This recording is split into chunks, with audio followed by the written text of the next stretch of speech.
Bismillahirrahmanirrahim. Assalamualaikum warahmatullahi wabarakatuh. Good morning, students. How are you today? I hope all of you in the good condition. Amin. So today we are going to move new chapter or new unit. So please open your book on pages 45 to pages 49. Okay? So today we will learn things around us. So we are going to learn how to say the names of things around us. Atau kita akan belajar tentang bagaimana mengatakan atau menyatakan nama-nama benda di sekeliling kita atau di sekitar kita. Oke? Let's get started. Nah, sebelum kita lanjut, Mem mau memperkenalkan dulu seperti pertemuan sebelumnya. Mem sudah pernah katakan ini. Jadi, dalam bahasa Inggris ada namanya noun. So, what is noun? Noun is a word used to name a person, animal, place, and things.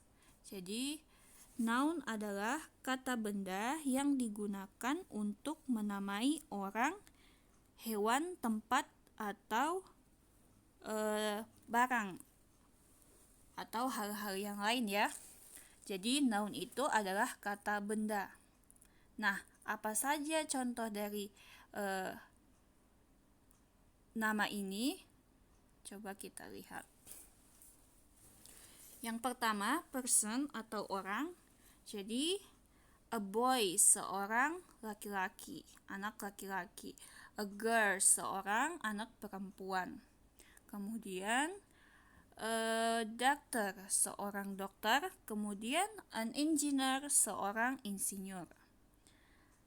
Nah, kalau untuk hewan, animals around us, ada a butterfly, seekor kupu-kupu, a frog, seekor katak, a fly, seekor lalat, a bird, seekor burung. Nah, kalau untuk barang atau benda, an eraser, sebuah penghapus, a table, sebuah meja, an apple, sebuah apel, a flower, sebuah bunga. Yang terakhir, public buildings atau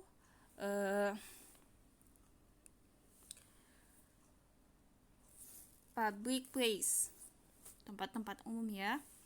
Yang pertama, a school, sebuah sekolah, a university, sebuah universitas, a library, sebuah perpustakaan, a hospital, sebuah rumah sakit.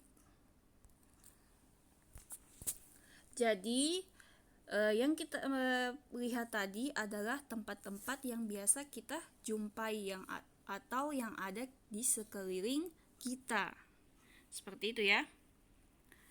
Itu namanya noun. Nah,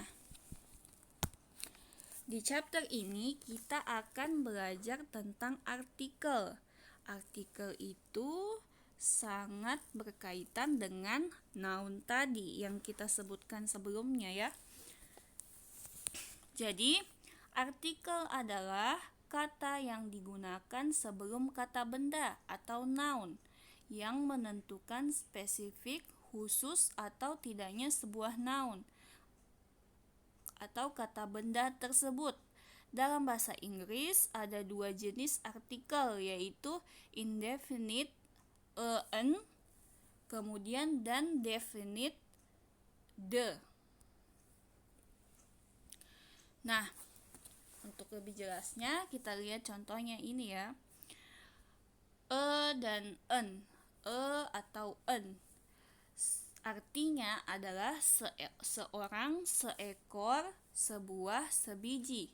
Sebagai kata sandang yang digunakan untuk menunjukkan satu objek singular noun yang tidak spesifik atau bersifat umum. Jadi artikel itu bahasa Indonesianya diidentifikasi kata sandang ya. Nah, karena dan en ini memiliki sama artinya ya, seorang, seekor, sebuah, sebiji. Jadi pasti ada perbedaan cara penggunaannya. Nah, mari kita lihat. Digunakan untuk indefinite singular noun, kata benda tunggal.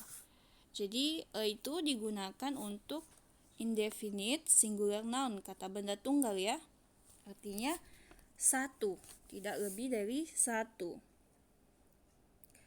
Digunakan sebelum noun yang diawali konsonan sound, huruf mati.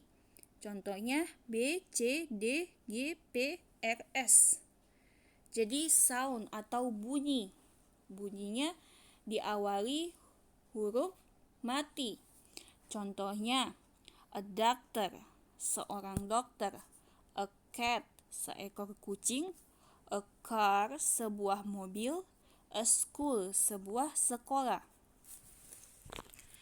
Jadi kenapa kita pakai di sini? Karena bunyinya konsonan sound. Konsonan sound ya. Di sini D, A ketemu D, E ketemu D. Kemudian a cat, walaupun tulisannya sini cat, tapi kita baca cat berawal huruf K, jadi huruf mati ya. Kemudian a car, a school. Pokoknya dia itu ketemu huruf konsonan sound atau huruf mati. Nah, coba kita lihat contohnya. Contoh kalimatnya. A thief stole my laptop last night. Jadi, a thief stole my laptop last night. Seorang pencuri mencuri laptopku tadi malam. Jadi di sini huruf T ketemu sama A. Soundnya, sound T, bunyinya ya, bunyi thief. Oke? Let's move. Nah, ini adalah tadi kan sekarang en. En digunakan untuk indefinite singular noun, kata benda tunggal. Jadi sama ya. Tadi seperti itu juga. Kemudian en juga sama. Dan perbedaannya di sini ya, dan digunakan sebelum noun yang diawali vokal sound atau huruf hidup A, I, U, E, O. Jadi, coba kita lihat contohnya. An apple, an engineer, an egg, an eagle.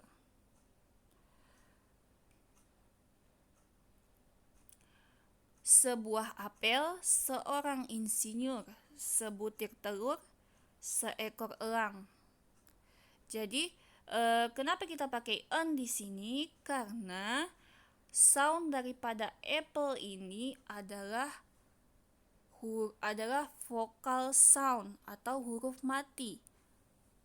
An apple ada kata an apple. Kemudian an engineer ada kata engineer. Kemudian an egg ada kata lagi.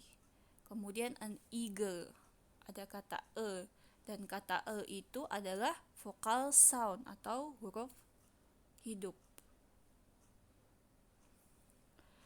Kemudian coba kita lihat contoh kalimatnya. My mother gives me an apple. My mother gives me an apple. Ibuku memberikanku sebuah apel. Seperti itu ya. Nah, ada sedikit catatan. Jadi yang perlu kita perhatikan dan pelajari adalah pengucapannya, bunyinya ya. Nah, di sini kan ada kata university. University itu universitas ya. A university. Kalau mau dilihat ini kata u, ada kata u di sini ya. U ini termasuk dalam vokal sound. Huruf vokal, bukan vokal sound maksudnya, huruf vokal ya. Tapi kenapa kita taruh di sini? Karena soundnya bukan vokal sound, tapi konsonan sound. A university. Jadi u ini kita baca u di sini, makanya ketemu dengan a university. Lalu an hour. Nah, di sini juga kalau kita mau lihat hurufnya, H ini kan sebenarnya huruf konsonan ya, huruf konsonan, huruf mati. Tapi kenapa kita taruh an di sini? Karena bacanya an hour. Kita baca a dulu pertama, an hour. Makanya kita taruh an di sini. Jadi untuk menentukan dan an ini perlu diperhatikan dia bunyinya ya, soundnya, bunyinya. Baik, ada informasi sedikit, Mem kasih tahu. Plural noun artinya adalah banyak atau lebih dari satu benda, orang atau tempat. Kemudian singular noun artinya bahwa hanya ada satu benda, orang, atau tempat. Seperti itu ya. Nah, untuk kata dan en hanya digunakan untuk singular saja. Nah, kapan kita gunakan plural? Let's see. Kita pindah ke artikel the ya, atau definite. Tadi kan kita bahas yang indefinite, dan an. Sekarang kita bahas yang definite.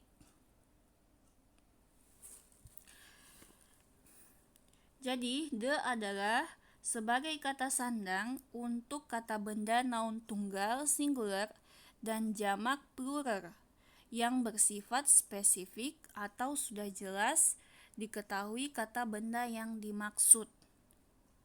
Jadi the ini untuk memperjelas ya, benda yang mana yang dimaksud. Dan digunakan untuk singular dan plural, tunggal atau dan jamak. Contohnya, this is a book. The book is very expensive. Jadi ada kata this is a book, ini adalah sebuah buku. Nah, a book ini di sini kan belum jelas, masih umum, belum ditahu buku yang mana yang dibilang ini, sebuah buku yang mana. Kemudian ada kata the book is very expensive. Buku ini sangat mahal. Nah, the di sini berfungsi untuk memperjelas dari kata ini buku yang mana yang dimaksud. Jadi lebih spesifik, lebih jelas. Jadi kita sudah tahu benda itu yang mana yang dimaksud, buku itu yang mana yang dimaksud.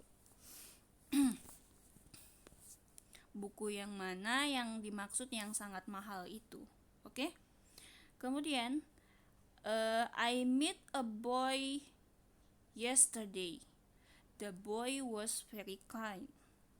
Saya bertemu seorang anak laki-laki kemarin. Anak laki-laki itu sangat baik. Jadi I met a boy yesterday. The boy, ini ada kata the ya. The boy was very kind. Anak laki-laki itu. Jadi kita sudah tahu anak laki-laki yang mana itu yang kita bilang. Seperti itu ya. Kemudian the book is on the table. The book is on the table. Buku itu ada di atas meja. The book, kalau sudah kalimatnya seperti ini, berarti sudah kita tahu buku yang mana dan di meja mana ditaruh itu buku. the ini untuk mengidentifikasi kalau benda itu sudah kita tahu yang mana yang dimaksud. Kemudian the cat went into the house. Kucing itu masuk ke dalam rumah. Jadi kucing yang dimaksud di sini, pembicaranya ini sudah tahu kucing yang mana yang dia maksud dan ke dalam rumah mana dia pergi, dia masuk. Seperti itu ya. Oke, sampai situ saja penjelasannya untuk artikel. Nanti kalau ada yang tidak dipahami silahkan ditanyakan ya. Thank you and see you next meeting. Oke. Wassalamualaikum warahmatullahi wabarakatuh.